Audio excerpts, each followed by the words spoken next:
হরিণ পালনে সফল বরিশালের ব্যবসায়ী আবুল কালাম আজাদ। বিধি মেনেই হরিণ পালনের কথা জানিয়েছেন তিনি। আর লালন পালনে কোনো রকম অনিয়ম হলে ব্যবস্থা নেওয়ার কথা জানিয়েছে বন অধিদপ্তর। বরিশাল থেকে স্টাফ রিপোর্টার গিয়াসউদ্দিন সুমনের তথ্যচিত্র, ডেস্ক রিপোর্ট। বরিশালের প্রত্যন্ত অঞ্চল বাকেরগঞ্জের শিয়ালঘুনি গ্রামে 5 বছর আগে 6টি হরিণ নিয়ে চন্দ্রবিন্দু এগ্রো ফার্ম চালু করে ব্যবসায়ী আবুল কালাম আজাদ। শুরুতে 2টি হরিণ মারা গেলেও বাকি 4টি হরিণ নিয়েই চলতে থাকে লালন পালন। এখন তার খামারে রয়েছে 17টি হরিণ। প্রত্যন্ত অঞ্চল হলেও গ্রামের মানুষ এখানে আসেন হরিণ দেখতে। সাধারণত ছুটির দিনে ভিড় বেশি জমায় দর্শনার্থীরা। সাধারণত হরিণ দেখা যায় সুন্দরবন আর চিড়িয়াখানায়। আমি একবার চিড়িয়াখানায় যেয়ে দেখছিলাম হরিণ।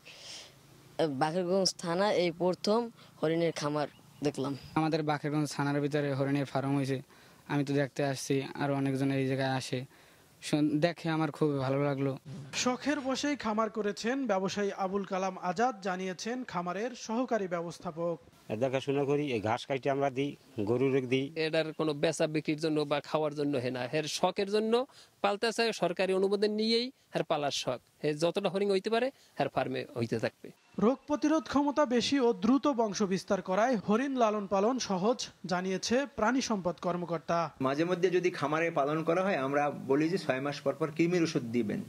আর একটি বিষয় হলো, এদের আসলে চিকিৎসা করা একটু কষ্টকর, যেহেতু সংবেদনশীল, অনেক সময় ধরতে গেলে আঘাতপ্রাপ্ত হতে পারে, ঝামেলা করতে পারে। এজন্য আমরা সাধারণত খাবারের মাধ্যমে চিকিৎসা দিয়ে থাকি। হরিণের মাংস খাওয়া বা বিক্রির জন্য নয়, শুধু বংশ বিস্তারের জন্য খামারের লাইসেন্স দেওয়ার কথা জানিয়েছে বন বিভাগ। শখের বশে অথবা জীবন্ত বিক্রির উদ্দেশ্যে হরিণ বা হাতি পালন করা যাবে, কিন্তু মাংস খাওয়া যাবে না বা বিক্রির উদ্দেশ্যে হরিণ জবাই করা যাবে না। হরিণ ও হাতি লালন পালন বিধিমালা 2017 অনুযায়ী লাইসেন্স ছাড়া হরিণ ও হাতি পালন করা হলে সেটি শাস্তিযোগ্য অপরাধ হবে। বন্যপ্রাণী অধিদপ্তরের লাইসেন্স নিয়ে যে কোনো ব্যক্তি বা প্রতিষ্ঠান হরিণ লালন পালন করতে পারে, তবে মানতে হবে বিধিবিধান। মাছরাঙা নিউজ ডেস্ক।